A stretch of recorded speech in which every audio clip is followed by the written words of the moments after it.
The House Committee on Election Integrity will come to order. Will the clerk please take the attendance? Chair Smith. Present. Representatives Fox. Present. Outman. Here. Alexander. Here. Hoadley. Here. Pavlo. Here. Wooden. Here. Colzar. Here. Song. Present. Madam Chair, you do have a quorum. Representative Hoadley moves to adopt the minutes from June 24th. There being no objection, the motion prevails by unanimous consent. Today, the committee will be taking up House Bill 4358, 4359, 4698, and 4699.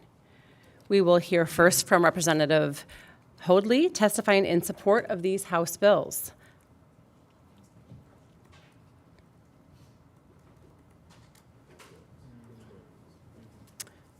Welcome, Representative Hoadley. Please begin when you are ready.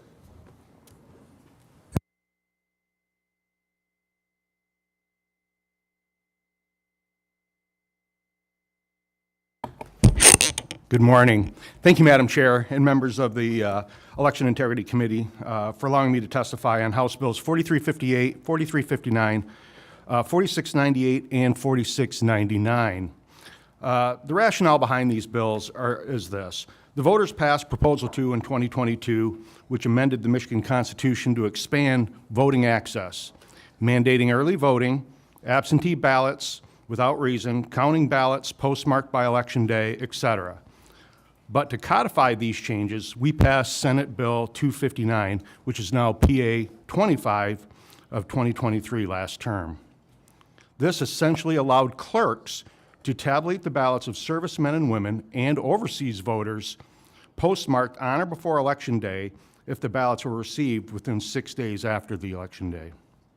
However, city, township, and village officials currently take office not long after the election. The problem this creates is local governments officials can take office before the ballots of these votes are even counted.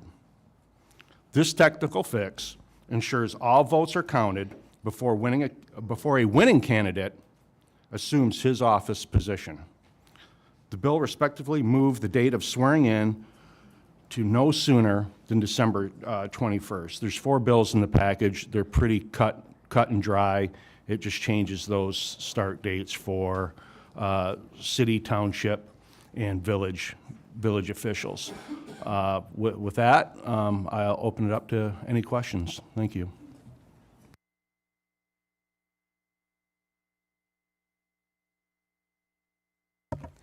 Well, thank you, Representative Hoadley. With no questions, we will move on to some people that would like to speak in regards to the bill as well. We have got wishing to speak, Mary Clark and Carolyn Brockub with the Michigan Association of Municipal Clerks. Welcome.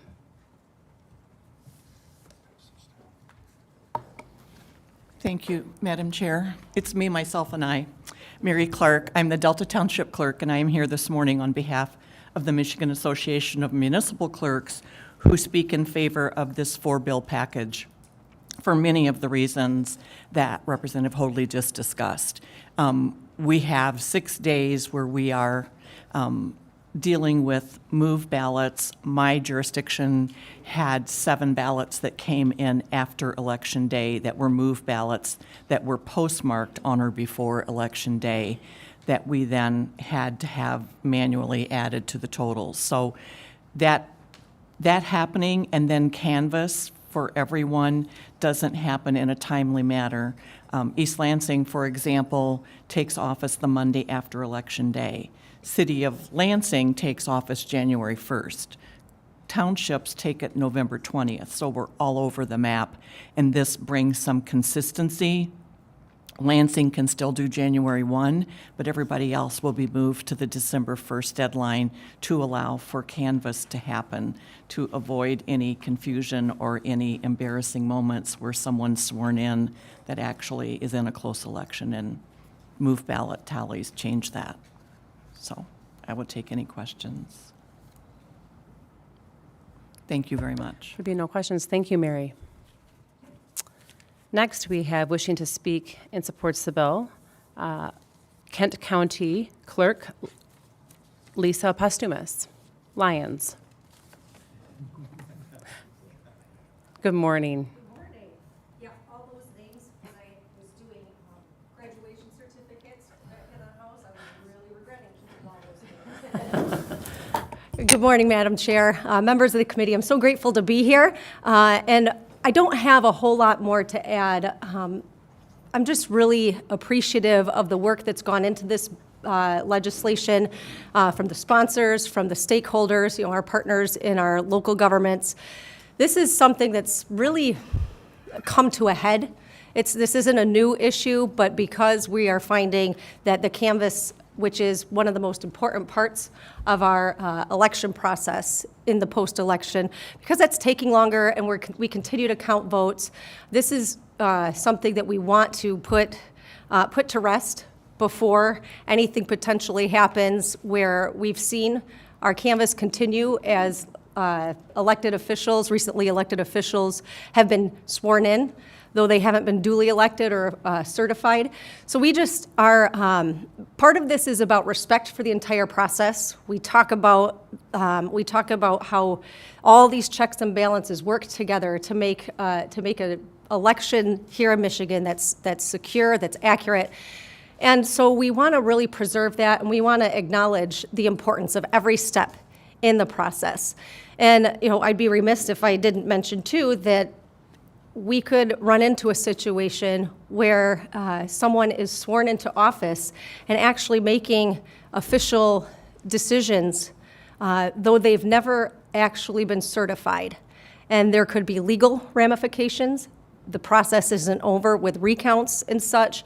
So we just think this is a really non-controversial, common sense measure to really put in line the entire process and ensure those who are taking the oath of office, those who are making decisions, have been certified and duly elected.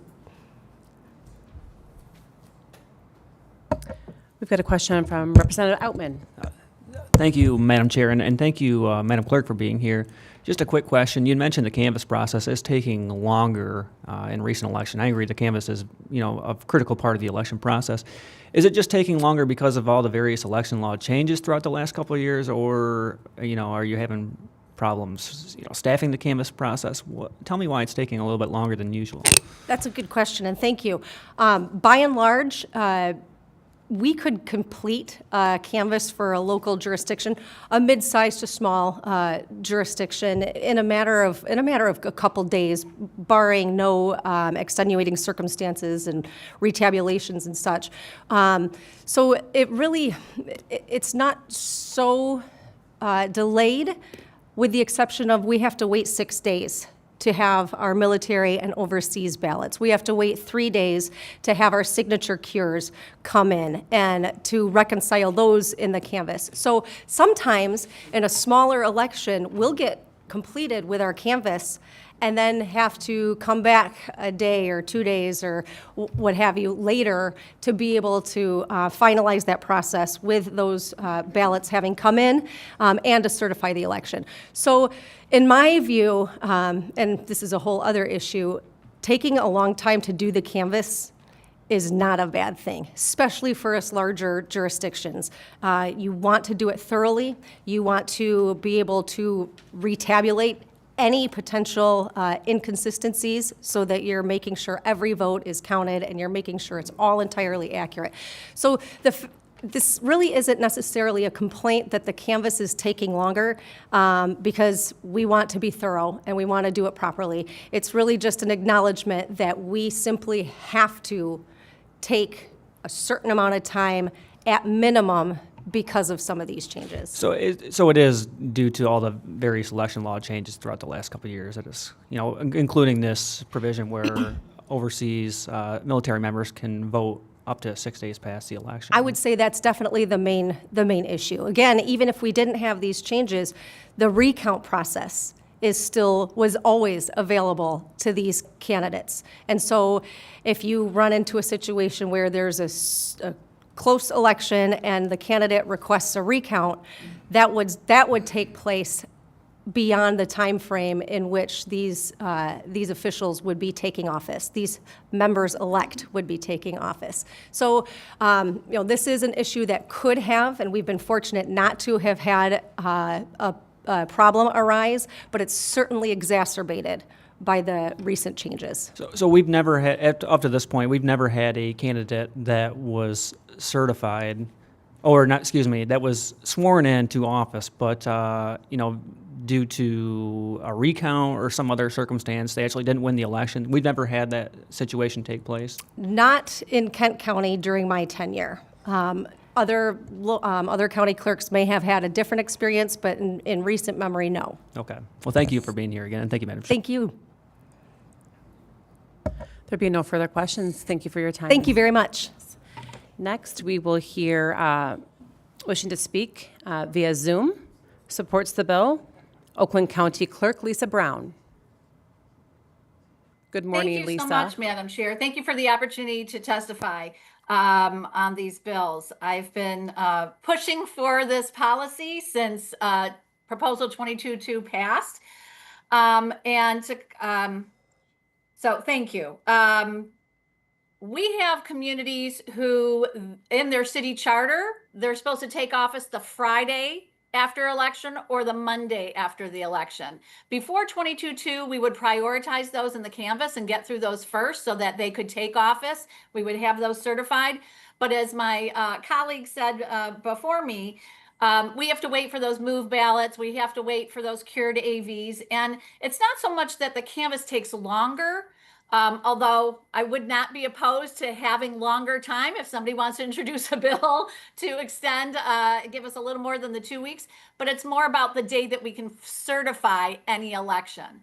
So we cannot certify an election in time for a community who has in their city charter that the locals take office the Friday, the Monday, the Tuesday after the election. So it'll still take us maybe 2 days, but we can't certify it until after those 6 days have passed.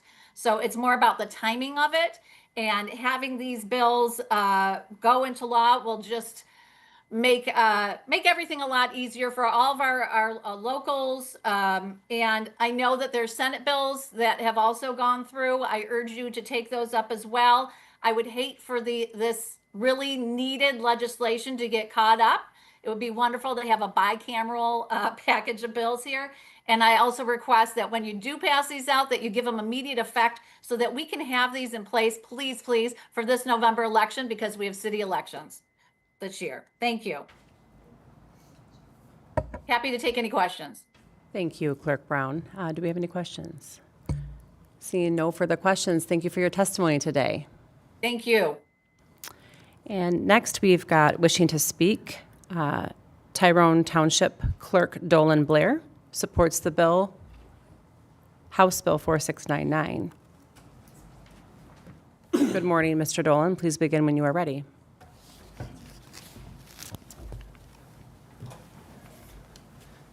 Good morning. My name is Dolan Bear. I'm the Township Clerk for Tyrone Township. I think I can offer more of a practical example of how this bill might impact people. I'm speaking in favor of it. I won my election in November. I'm a new clerk. But the previous clerk didn't necessarily want to work with me before the election. And so after the election, she was willing to train me in different capacities. But I could have used 10 more days of training for sure, because, November 20th, I got sworn in at noon, and by 12:15, she was out on vacation. 10 more days would have been nice, and I actually had not received my election certification in the mail yet at the time I was sworn in, when I was told I kind of needed that, but they swore me in anyway because they just wanted to be done with it. So I think moving the deadline back 10 days would be helpful to people who are coming into their offices for the first time who could use more training, and to make sure that there's time for the certificate to be mailed to them. I'm open to any questions. Seeing no questions, thank you, Mr. Blair. Thank you for your testimony today. I will now read in the cards. Not wishing to speak, supports the bill, Aaron Shore with the Michigan Department of State. Not wishing to speak, supports the bills, Sherry Ritchie with Michigan Fair Election Institute. Not wishing to speak, supports the bill, Dave Hodgkins, Michigan Municipal League. Not wishing to speak is neutral, Judy Allen with Michigan Township Association.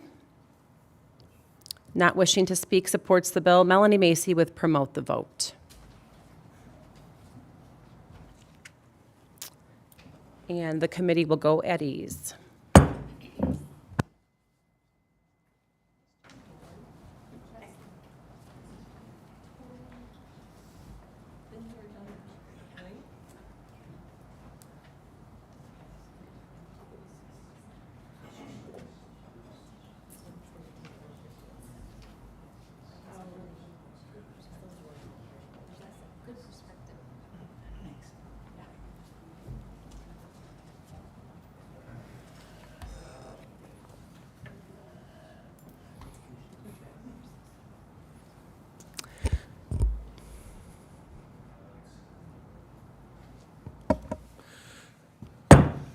The committee will come to order, and the committee will now take up House Bill 4602.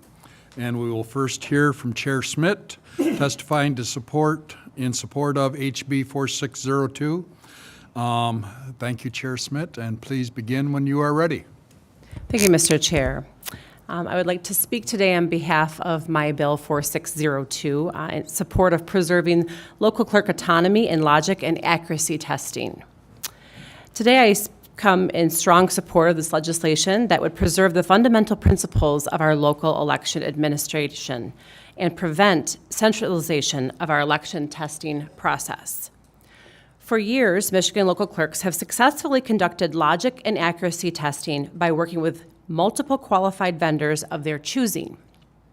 This decentralized approach has served our state well, providing flexibility, accountability, and transparency at the local level where our elections are administered.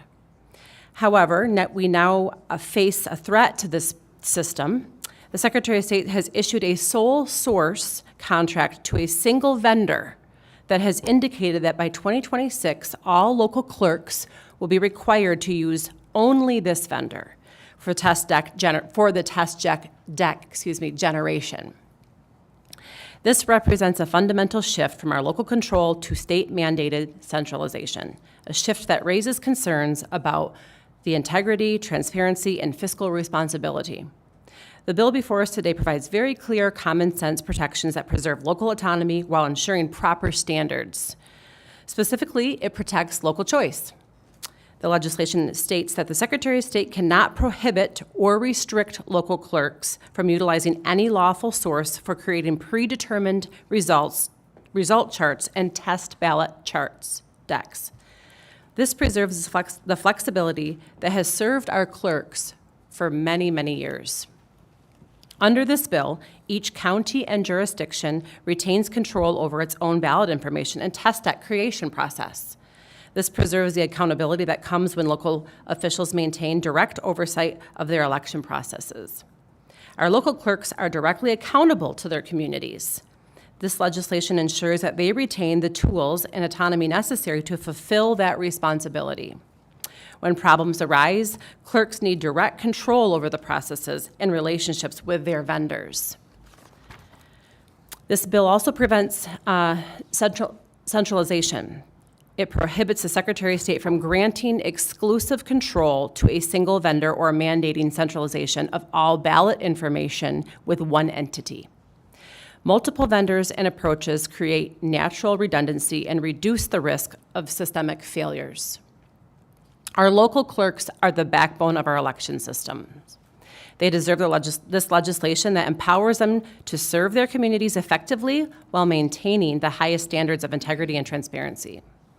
By preventing exclusive arrangements, this legislation preserves competition among vendors, which will help control costs and drive innovation.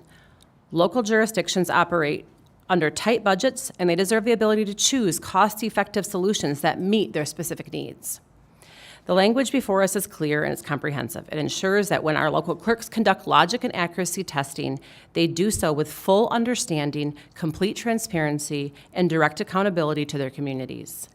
I urge this committee to support this legislation that preserves the local control and prevents any centralization and maintains proven and easily understood systems that we have been using for a really long time. And with that, I will open up to any questions that we may have. Thank you, Chair Smith. We do have a couple of questions from, first of all, Rep. Colazar. Thank you, Mr. Chair, and thank you for your testimony. First of all, I agree with the idea of not having a single vendor. I think that's good. My question has to do, on page 2 of the bill, it talks about how the Secretary of State shall not do any of the following, and the first one is prohibit or restrict an appropriate Board of Election Commissioners from utilizing any source to create test decks with the predetermined results. I'm curious why we don't want to have any oversight there. What if we have a nefarious actor? Maybe you have a vendor that's just not any good at this. I'm curious if you're open to any type of oversight on that, because we obviously want good vendors. Sure. Are you talking about, sorry, was that section 2? Yes, I'm sorry, letter A, line 20. Okay. I mean, at this point, the election commission of each county has that oversight. So my understanding is it would still be operating that way. Okay, that's right. Again, I just want to make sure we have no nefarious actors getting into Sure. this. That's all I'm Absolutely. trying to get to. Okay, Rep. Wooden. Thank you, Chair. It's actually more of a follow-up to Rep. Colazar, because as I'm reading it, they are subject to the procedures prescribed in the rules promulgated by the Secretary of State. But as we see in 1A, they are to prohibit or restrict the Board of Election Commissioners from using any source. If that source conflicts with the rules promulgated and they are being sourced by a county clerk, what's the remedy there if the Secretary of State is not allowed to direct a rule violation? Is it a citizen? Is it someone else in the county government? What's the remedy if the county clerk themselves is the source of the problem? It would, again, be the local election commission. Every county has an elected commission board. So it would fall under their privy.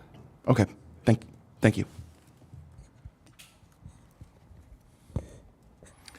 Well, thank you very much, and I appreciate this common sense local focus, as we are encouraged in rural areas, shop local. So thank you very much, and the committee will go at ease.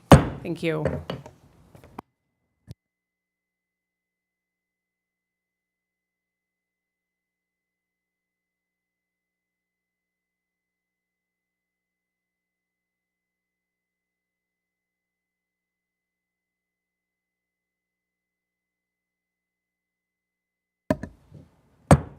The committee will, come back to order.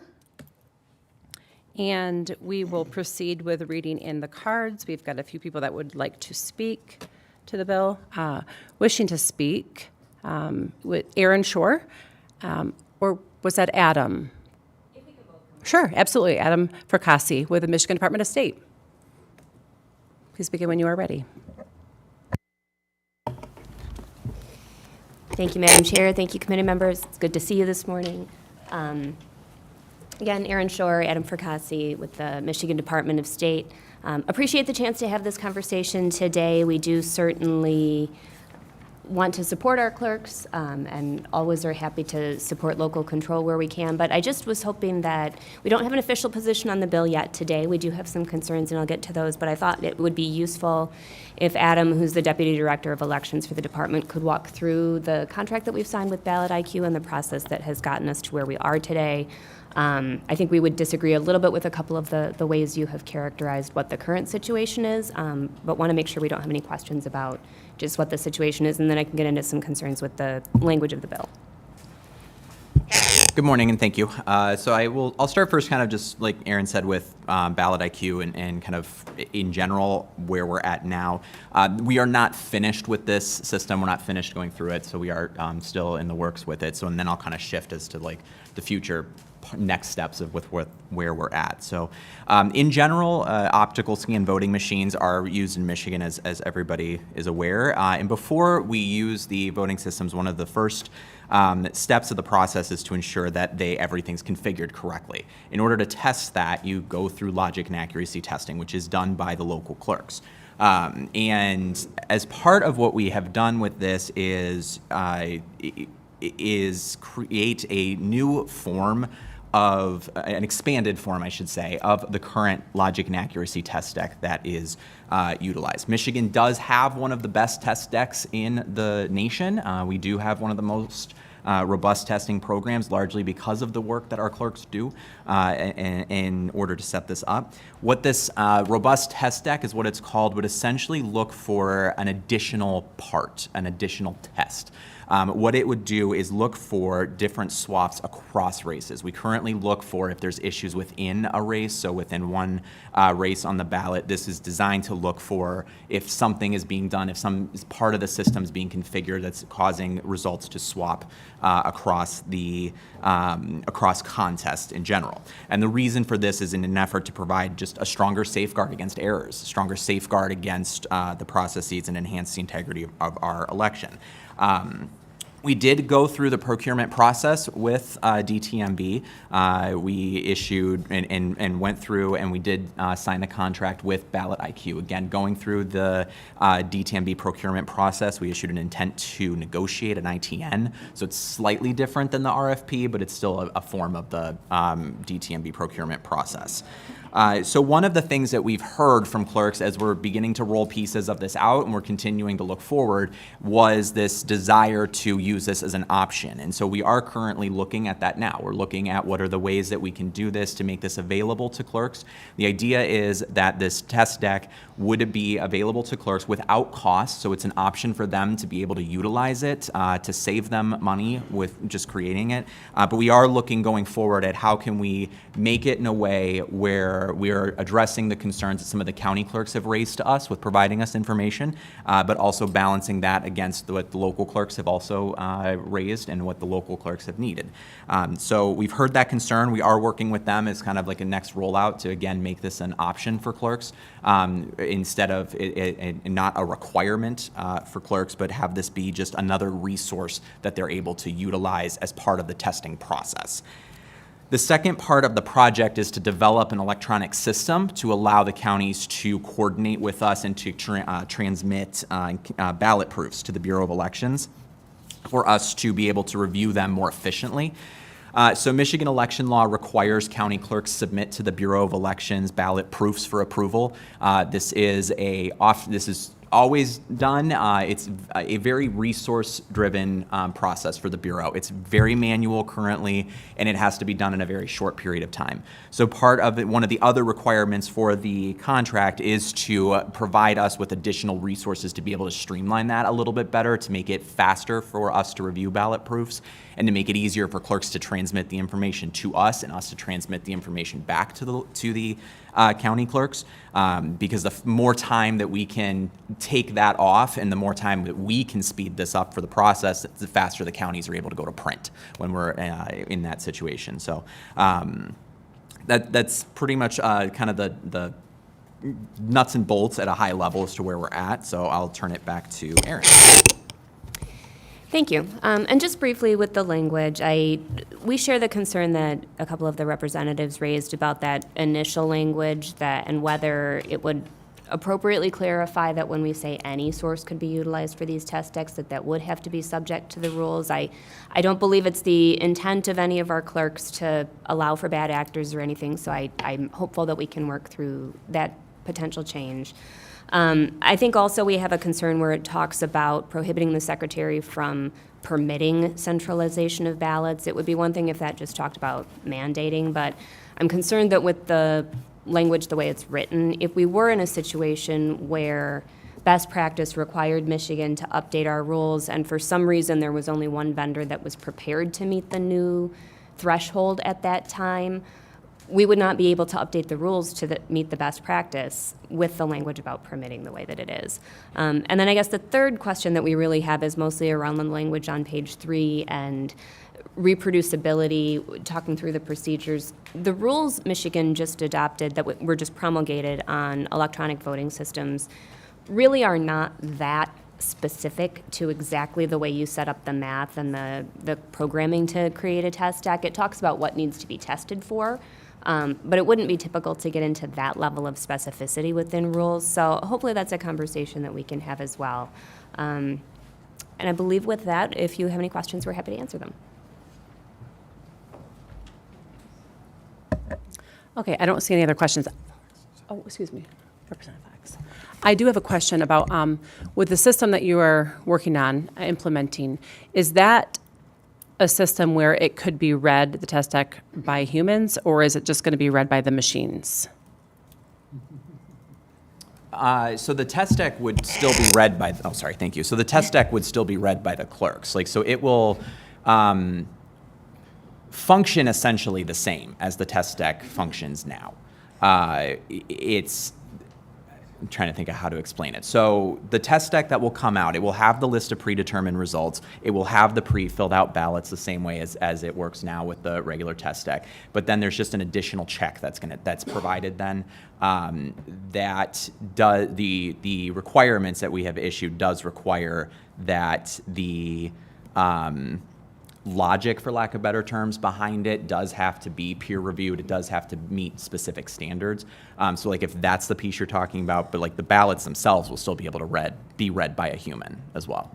I understand that, but like actually, like, I mean, when I was a clerk and had to perform the logic and accuracy testing, you're actually putting every single ballot in there and it's reading what that is, and then it's kicking it back out. So the machine, in my understanding, is what's going to be doing all of this under ballot IQ, not necessarily the clerk being able to have her eyes or his eyes on that to see.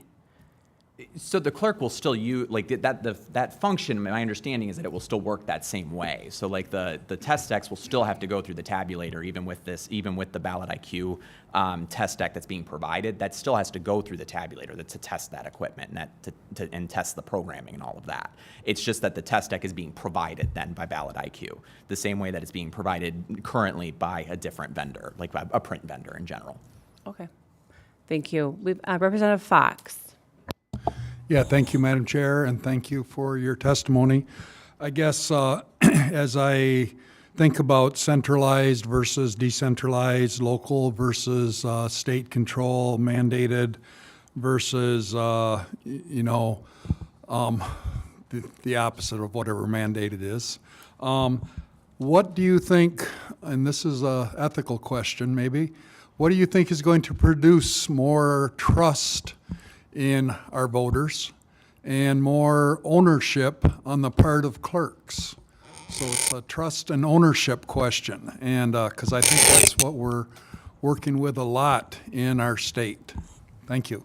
Absolutely, and Michigan on many fronts, and especially in elections, has a strong history of local control, and we support that. That is sometimes a challenge, but certainly a strength of our system as well. But I think we're all interested in finding the right balance between local control and autonomy and also election security, which can sometimes require a level of coordination that might not otherwise be required. Okay, thank you, but I'm not really sure what your answer was, to be honest with you. But which do you think would provide more trust? I think it has to be a balance. Okay, thank you.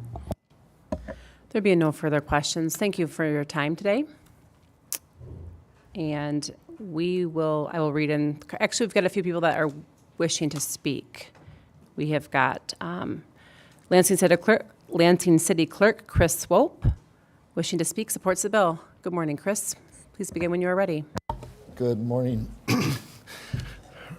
Chair Smith, and thank you for introducing this important legislation. So I've been a clerk for a little while. In fact, I was thinking about it the other day, and there are people voting today that weren't alive when I was first elected. So just to give you some clear understanding of what the test deck process is. So there are rules under promulgated rules that we follow, and we take actually physical ballots, mark on the ballots following those procedures, so that we have a test deck of what's called predetermined results. So then you feed it into the tabulator, and you make sure that the results that come out of the tabulator match what you expected them to be. So it verifies the accuracy of the election results. Each candidate in an office has to, running for the same office, has to have a different number of votes so that you know that it was, that the correct votes went to the correct person.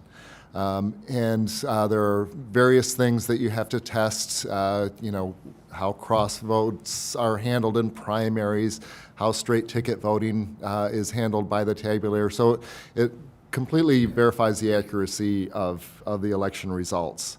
I typically, although there have been a few elections where I've used a vendor, I typically mark those ballots, myself and my staff. We run them through the tabulator ourselves. So it's a very locally run process. Others use vendors and work with them to make sure that they understand what's going on. But it's something that I can understand, I can explain. Part of the process is we test all the tabulators in a private test, and then we're required to have a public test where that's published in the newspaper. It's considered an open meeting of the Election Commission, so anyone can come. And when we have members of the public there, and even when we don't, I make sure that the Election Commission understands each ballot that's going in and what it's testing and what the purpose of that ballot is. So being here in Lansing, obviously the Bureau of Elections is here as well, and so I've been someone who's willing to pilot things frequently for them. And I have been someone who's piloted this robust test deck. The problem is I don't feel like it's understandable for me or for others. Rather than instructions, the first time I piloted it, I was given mark this ballot with these markings. So it was much less understandable, explainable, or transparent. So that concerns me. There's also an increased number of ballots that have to be used in a robust test deck for the extra testing that it does. So that will be a cost both for clerks like me who tend to do their own testing, as well as probably particularly for those who may use a vendor to do their testing. So I'm just concerned with that cost, time, transparency, and over centralization of the entire process. Glad to answer any questions. Representative Wooden. Thank you, Clerk Swope. Good to see you. Thank you for your testimony. Could you describe a little bit, you mentioned the added cost. What is the difference in number of ballots between what you have historically done and the new system that you piloted? And do you think you could quantify what that added cost is? I don't know that I could quantify it. In a local election, it seems like there were about 6 or 7 more ballots per precinct, and I have 32 precincts. And that's feeding them into the tabulator, feeding them into the high-speed scanner for the absentee, feeding them into into the early voting tabulator. So now we don't just test once, we test the same precinct multiple times. And then for the larger election, it's going to be more, even a larger increase in number of ballots, but I don't have the specifics with me today. Okay, thank you. No further questions. Thank you for explaining that so very well about the testing. Next, we will hear from Joe DeMario, Ada Township Clerk, wishing to speak.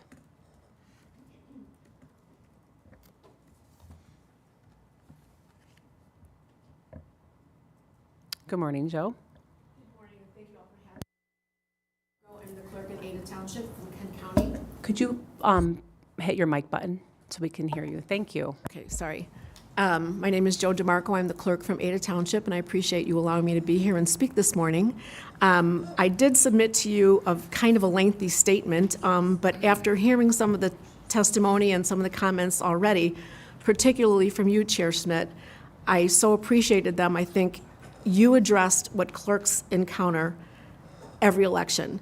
Having worked many elections as a chairperson, as an inspector, and now a sitting clerk, I think that you are very articulately captured the essence of what this bill represents. Now, I have several bullet points as to the pros and cons of the bill. I'm very supportive of the bill.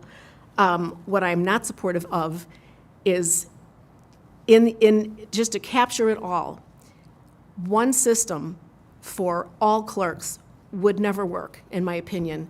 In my short time as being an elected clerk, I immediately realized no two townships are alike. No two counties are alike. We all have different infrastructure. We all have different components that make up our individual townships. We have laws and rules to follow to administer our elections, but the processes that we incorporate internally to achieve that goal are all different. And having said that, I know I speak for many, to have one entity, whether it's the Secretary of State or Bureau of Elections, just dictate that here's the way we're going to do it, would never work. And I would ask anybody who feels it would to walk a mile in our shoes and, sit next to one of us side by side when the residents come to the window and when the residents who are invited to come to the logic and accuracy testing facilities to watch the process. How would you explain it to them? I really don't see how it could be mandated to us to do it this way and no other way, and to be able to explain that to the residents, who I do believe have come, they've sort of turned a corner in the last few years. I think we've reached a point where our residents are more trusting of the system. I personally have gone out and recruited many, many, many election inspectors because my attitude and my philosophy is if you want to trust the process, learn the process, and then work the process. And I would ask the same of all the lawmakers as well. If you want to put something in place, why don't you try coming on our side and working it all to see how this would best fit your individual community? And that's really all. I mean, like I said, I did have this long statement prepared, but I really respect and appreciate your words, Chair Schmidt, and I think I speak for most clerks when I say the words that we're all unique, we're all different. Again, we have to achieve the same goal in administering our election laws, but the processes and the timelines that we create to fit each and every one of our township offices would always be different. So that's it. Wonderful. We'll open it for questions. Representative Fox. Yeah, just a quick one. So I hear you saying that you see it as very valuable for the public to be present when you're doing your testing. Absolutely. And is the question then about this proposed idea of the mandated or the controlled, that the public wouldn't necessarily have to be there? I would always invite the public to be there. This is something that they should know. Again, if one of our objectives is to enlighten and ask for the trust of our residents, they should be there so that they have a better understanding of how we reach the conclusions and how the whole process works. And the logic and accuracy testing is an integral part of that. Thank you. Thank you all. Wonderful. Thank you. Thank you for having me. Yes. Next, we have wishing to speak supports the bill, Kent County Clerk Lisa Posthumous Lyons.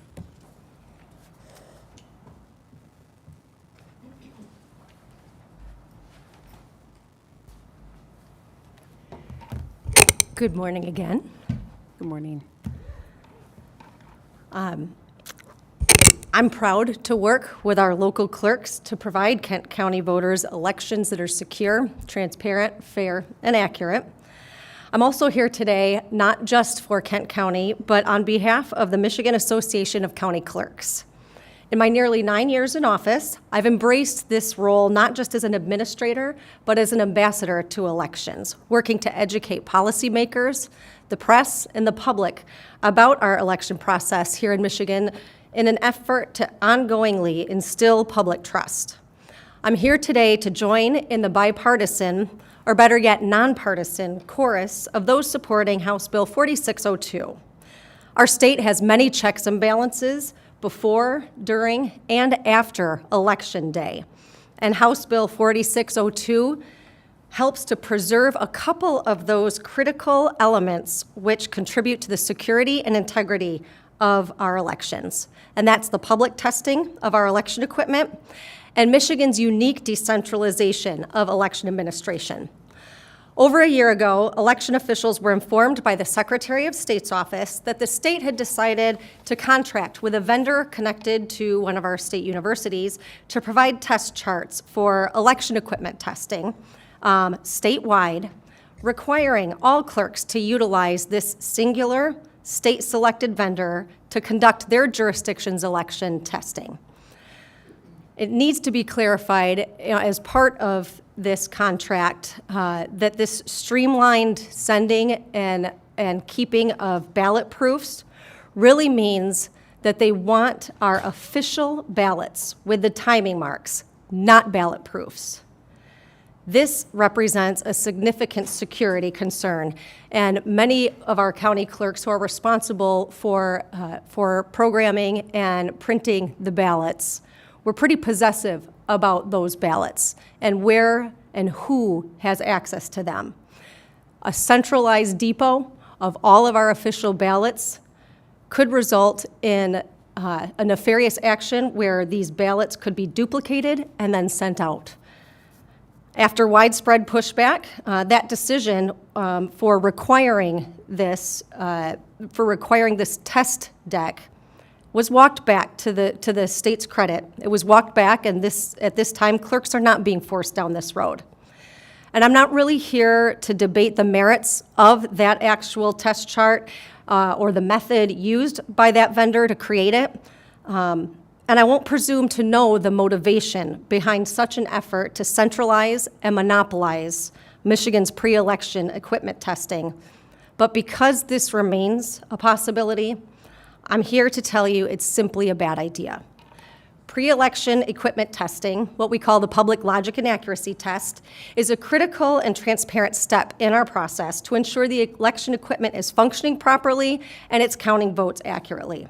The testing is administered at the local level or the county level, and it includes important oversight and accountability through the respective election commissions, which are made up of individuals directly accountable to the people in those voting jurisdictions. As the name suggests, the public logic and accuracy test is open to the public. Promulgated rules set forth requirements that are clear and straightforward for testing. Some clerks use trusted and reputable vendors to provide their test decks, and some clerks use the promulgated rules to develop their own. But they all operate under and adhere to those promulgated rules. Because the clerk and the election commission are directly involved and familiar with the equipment, the test deck, and the test itself, they're able to engage with and educate the public and answer with confidence and expertise any questions that arise. And this is so critical to fostering public trust and confidence in their elections. The keys to successful election equipment testing are: 1, to execute public logic and accuracy tests in a transparent, understandable way for the public, and 2, to do so in compliance with the standards set forth by the promulgated rules. With those parameters in mind, we need to trust that our clerks know the best course of action for their jurisdictions. What works in Kalamazoo County may not work in Kalkaska County. What works in the city of Grand Rapids may not work in the township of Grattan. I cannot overemphasize this enough. Our public logic and accuracy tests work. I and my colleagues have spent years promoting how transparent testing of our equipment before each and every election ensures the accuracy of our votes. We've also touted our decentralized process as an important element of election security. We can and we should seek to improve our process, but we shouldn't do so at the expense of foregoing these foundational, tried and true elements that work so well. I ask this committee to vote yes on this bill. Help ensure clerks on the front lines continue to be trusted and empowered to administer elections lawfully according to their expertise, and that the voters can trust that their elections are indeed secure, transparent, fair, and accurate. Thank you, Madam Chair. Thank you very much for your testimony. We have Representative Wooden has a question. Thank you, Chair, and good morning, Clerk Lyons. Good to see you. Long time no see. You as well. So just for some clarity purposes, in your testimony, you mentioned that local and county clerks administer the logic and accuracy tests. Is that based on the counties themselves? Do different counties have different procedures? Can you walk us through when a county does a logic and accuracy test and when a township or city does a logic and accuracy test? Yes, thank you for the question, Representative. It's unique. Prior to early voting, it would be unique for a county to be the entity that tests the election equipment, the tabulators. All counties will test their results, election management systems, their election night reporting and things like that. But the tabulator testing, which deals with the test decks, that is generally done by our local township and municipal clerks, with the exception of Ottawa County, who actually owns all the election equipment in the county. So they were always responsible for testing their equipment and the tabulators. Since we've implemented early voting and begun the option to centralize or collaborate for early voting sites, many counties now do election equipment testing, the logic and accuracy tests. So it just depends on, across the board, your local jurisdictions will be conducting testing on their tabulators, utilizing the test decks, with the exception of Ottawa County. And then any counties that are in contract with their local jurisdictions to centralize early voting, those counties would be responsible for testing that equipment. That's helpful. And if I may, Madam Chair, I think the main reason I wanted to ask that was, while I can understand wanting to ensure we are not forcing centralization, I am concerned of an unintended consequence of removing another layer of oversight for rule promulgation. And if some counties are now part of the logic and accuracy testing, if this was truly a three-tier system where only township clerks and only city clerks were administering them, relying on the county and their board of canvassers to be the oversight, I'm usually shy of removing any kind of checks and balance, but I would be more comfortable with that. I guess in an instance that a county performing a logic and accuracy testing with the permission of their board of canvassers is still in violation of an administrative rule, what do you see being the cure for that? Sure. Just to clarify, it's not the Board of Canvassers that approves the ballots and the printing. It's the Election Commission. So those are all made up at the county level. That's the county treasurer, the county clerk, and the chief judge of the probate court. All directly accountable. They're directly elected by the people in those counties. So it wouldn't be unheard of to have an election commission, because the clerk does make up one member of that commission. The election commission could take action against that, the county clerk and how that's being operated. However, an aggrieved candidate or an aggrieved individual with standing has recourse in the courts. Okay. Thank you. You're welcome. And one more question on Representative Fox. Yes, and thank you for your testimony. I guess what I am discerning here, and you tell me if I'm wrong, it feels like the same concerns that many have about the QVF, that it's mirroring some of our concerns about who gets to mess with the QVF, who gets to do whatever, computer-wise, electronically. And there's that fear, that potential of some guy sitting in his basement, zapped on energy drinks, working on things, fixing things. Am I correct in my perception? When it comes to, can you repeat the question? I'm just wondering if your concerns mirror those that we have about who gets to tamper with the QVF.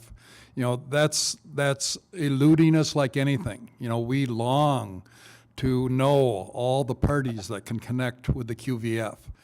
Is that concern lurking in the background here too, in relation to who can set up these ballots and oversee these ballots? I mean, this is on the beginning end of things, the QVF on the other end of things. Absolutely.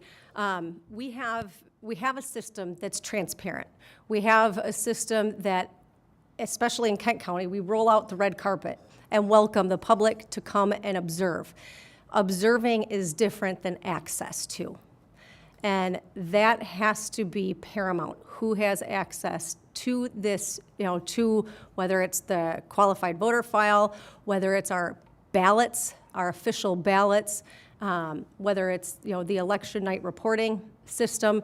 So we want to make sure that we have a really narrow authorization of who it is that has those ballots, that houses those ballots, and that those individuals responsible for doing so are accountable.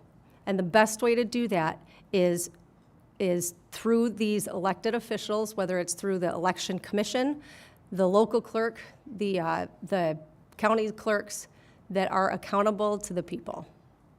So in short, we're talking chain of custody from the get-go here. We're talking about access. Yeah, okay. And that, again, that has to be so guarded, and it has to be preserved and protected. And you'll find that I'm not alone. I would say, if not all, most of my colleagues at the county clerk level have very deep reservations, and in fact may object to sharing official ballots outside of their purview of getting them to the printer and then to the local clerks for distribution. Well, be assured, we really appreciate the local clerks, and thank you very much. Thank you. Thank you so much for your testimony today, Clerk Lyons, Posthumous Lyons. Thank you, Madam Chair. We will be hearing next, wishing to speak, Oakland County Clerk Lisa Brown on Zoom. Thank you so much. I don't know if y'all understand the historic thing that's happening today, that my colleague Clerk Lyons and I are speaking on the same side of things. That didn't happen a lot when we served together in the legislature. So it should really speak volumes to you that the two of us are here supporting all these bills. It is not a partisan issue. I want to emphasize that. As already said, this bill maintains local election commissions' authority to create and oversee their logic and accuracy testing. And it ensures transparent and easily explainable testing to our voters. So just to amend what my colleague from Kent County said, I've actually at the county been running public accuracy tests, logic and accuracy tests since 2020, when the law changed and allowed local clerks to contract with their county clerk, if the county clerk offered, to tabulate absentee ballots. So we in Oakland County have been doing that for multiple communities since 2020. So I can tell you that I have had members of the public and the press come to our public accuracy tests since 2020. And the ability for me to explain everything that I'm testing, I have had people walk in and say, I don't trust the elections here. I think there's something going on. And when I show them everything that we do, all the tests that they do, and you can look it up because they've been quoted in the paper, now I trust our elections. I understand. I didn't know all this happened. As you heard from the Department of State, we have one of the best programs for testing in the nation. I understand that it's being said that it's an option right now. I've also heard that eventually it's going to be mandated, and that is so problematic, as for all the reasons that everyone's already stated before me. No one was having a problem. No one was complaining about our test decks, except for one person, and that one person is profiting from this. The person behind Ballot IQ. That's facts. There was a question about how many precincts, I think to Chris Swope. We run early voting for the majority of Oakland County. Our central site has about 450 precincts that can vote there. So our public accuracy tests already take multiple days. I can't imagine, I don't even know if we'd be able to do it in the allotted time in statute. if we were forced to do this. On top of that, what makes me really uncomfortable is sending my ballots to someone that I did not contract with. I think that's problematic. I think it's overreach, and I think that there's a security issue to it. So I appreciate, again, the opportunity to speak in favor of this legislation, and happy to answer any questions. No further questions. Thank you again, Thank you so Clerk much. Brown, for Thank your you. testimony today on the package and this, and for all of your hard work, too. Thank you. Next, we will hear wishing to speak supports the bill, Tyrone Township Clerk Dolan Bear, excuse me.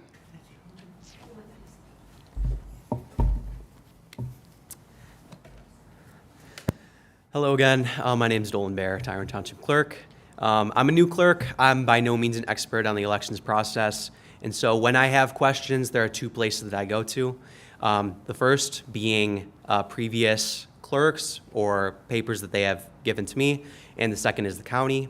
And I feel that if that were to change, we'd be severing the connection for little to no benefit. To start, if I were to go back to other documents that had been prepared for me by previous clerks or by asking clerks around me, hey, how do I do this part of the test deck? And if they don't know how to help me because the process has changed, that would be a problem. And the second is if I'm to report part of the test deck to the state and I have to call them, I can foresee a situation where I'm being left on hold for an hour and a half if everyone's calling the Secretary of State rather than their county. And I think that would be, little to no benefit to do that. I feel that our test decks are probably secure as they are, and if they aren't secure as they are, that would have been good to know. So, thank you. And no questions. Thank you, Mr. Bear.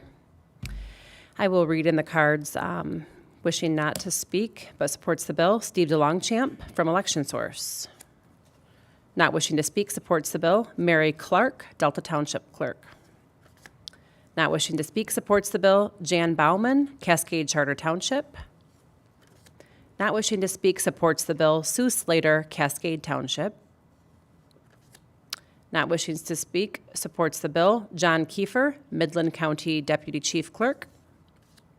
Not wishing to speak supports the bill, Michael Segrist, Canton Township Clerk. Not wishing to speak supports the bill, Ann Manary, Midland County Clerk. Not wishing to speak supports the bill, Jody Hanson, Allendale Charter Township Clerk. Not wishing to speak supports the bill, Sherry Ritchie, Michigan Fair Election Institute, Pure Integrity Michigan Elections. And that is all. And there being no further business before the committee will stand adjourned.